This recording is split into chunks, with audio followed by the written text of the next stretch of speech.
Hey guys, it's Eric here at Farpoint Farms. Check it out. The folks over at GooZeeGoo sent over this awesome multi-band ham radio antenna. I'm going to try it out. It's the JPC-12, and it's a neat little portable setup here. It comes in the bag here. I like the design on this thing.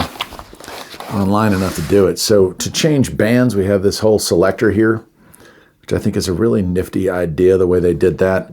Pretty cool. All right, but let's go ahead and we'll take everything out here and we'll talk about how it works. And you can see it comes with a variety of bits and pieces here.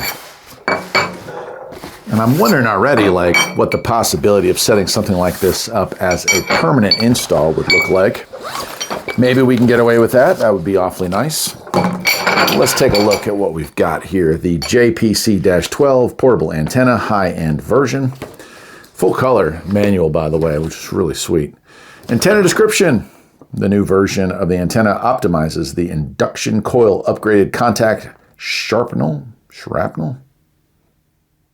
Don't know. I think I might have misspelled that one. Added grooves and contact position so that the contact can be accurately, oh boy, there's some definite English going on here, if you know what I mean. Anyway, lightweight, small, easy to carry. Definitely will agree with that.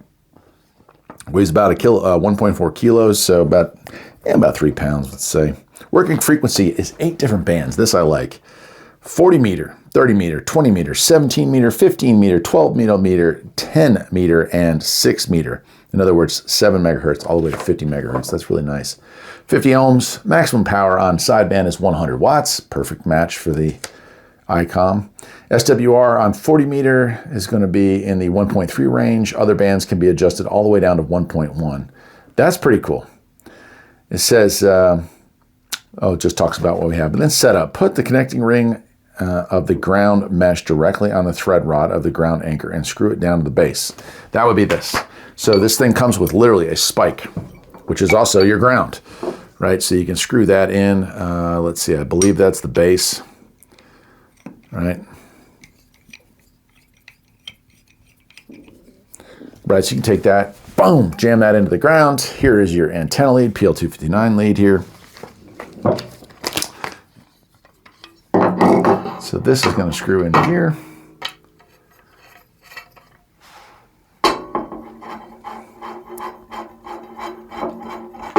Like so. Then this piece goes in here. Then our telescopic antenna goes on last.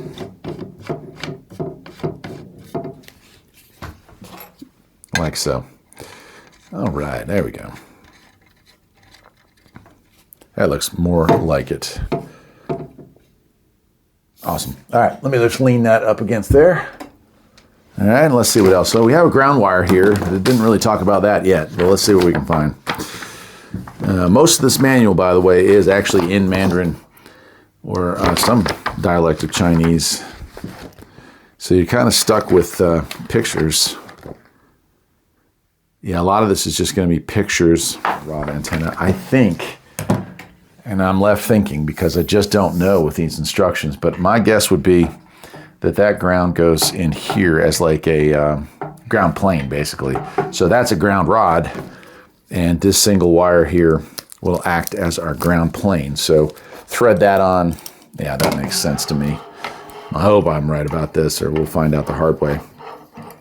And what it's saying, so the part that I am understanding of all this is that the way you attain a low SWR, depending on where you want to transmit from, is extend or retract this rod to gain the best SWR. So that is what's going on. Let me go ahead and pause the camera. We'll take this thing outside. I will stuff it in the ground temporarily.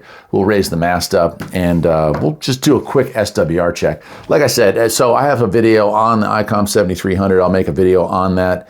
And then later on, probably, honestly, it'll be spring before I get to it. We'll do some contacts with this thing. We'll reach out and touch the world with this, and I'll show you how it works on the various bands, and I'll let you know my thoughts on it. But, I mean, overall, for an emergency radio or for a portable radio, that fit in no place at all. And, I mean, it's a pretty darn cool idea. All right, let me pause the camera and I'll get it set up. We'll take a look. All right, so here we are outside. I've got this thing kind of up against the mountain range. Not a whole lot I can do about that. But we're going to take this spike, find a nice spot. Oh, that hit a rock right out of the gate. There we go. That's a whole lot better right there. Perfect. And we've got it in the ground. Now, these, this was interesting. I couldn't really figure it out inside, but I see what they're trying to do here. This is wily. I like it, although a little bit perhaps cumbersome in the end. Each one of these, this isn't just a single cable. Each one of these is a separate thread. See how that peels off? So a small wire. And there are what? Let's see, 4, 5, 6, 7, 8, 9. Looks like either 9 or 10 of them. What those are going to give us is radial arms to give us a really decent ground plane. It's actually a really cool idea. So with this ground plane going, we can put these radials out at various spots. We're going to actually have a really good base for antenna without having a lot of cumbersome, little side pieces hanging off of it, things to get bent or broken or added weight to this thing. So it's really kind of slick how they decided to do that. So I'm just kind of splitting these up. Now, I will say, getting these all back in the box after they've been taken apart like this, it's probably going to be more like a rat's nest, just like a jumbled mess, like a pile of Christmas tree lights that you're just never going to get loose again. I don't know. But maybe I can find something online that's similar to this where, I could just have this be something that's disposable. Or if I want to have this, and I'll be honest, I'm probably going to place this thing out here and just leave it hooked up long term. So instead of being completely mobile, it'll kind of be, its own little thing. I'll stake these down somewhere. So the idea here is to get all these set up, and I'll do that off camera here. But for right now, I'm just going to split this pretty much down the middle so we have somewhat of a ground plane. And maybe I'll split it again.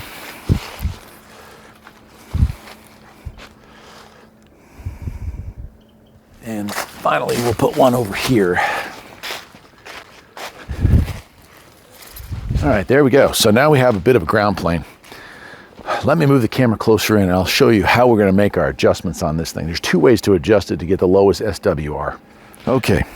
All right, so first we have this piece here and we can adjust that down. And you can see we can put that wherever we need to. And so you could adjust this here between the 2 red lines. You can see one right there, one right there. Those are our 2 extremes for bands, right? That's going to be your first adjustment. And depending on the band you're going to pick, you're going to go with that first. But then, of course, above it, and you can see how far up this thing goes, we do have the ability to raise and lower the telescopic portion and therefore get more or less height to adjust our SWR there as well.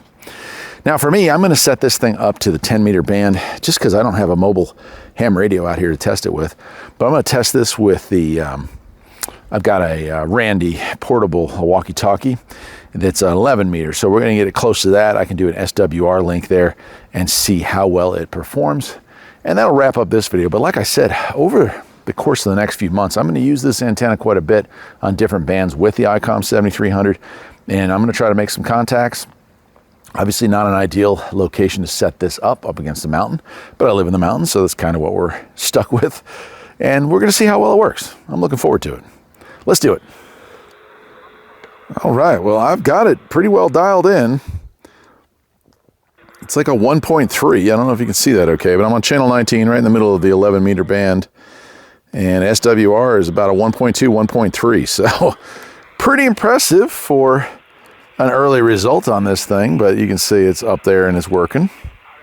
So yeah, I don't know if I can pan out a little bit here, if I can back up a little bit further. That's about as far away I can get with the cord I'm currently using. But yeah, nice. I like the setup, and I'll bet I could dial this thing in even tighter once I get all the ground planes properly set up. So right now I'm using 4. Total end result will be 10, and that'll be nice to have a better ground plane setup for it. But overall, I'm pretty happy with it. Construction-wise, as long as nothing hits it, I don't see it being problematic at all. I feel like it's a nice piece of equipment. So stick around, a couple months when I get this thing really dialed in on the ham bands.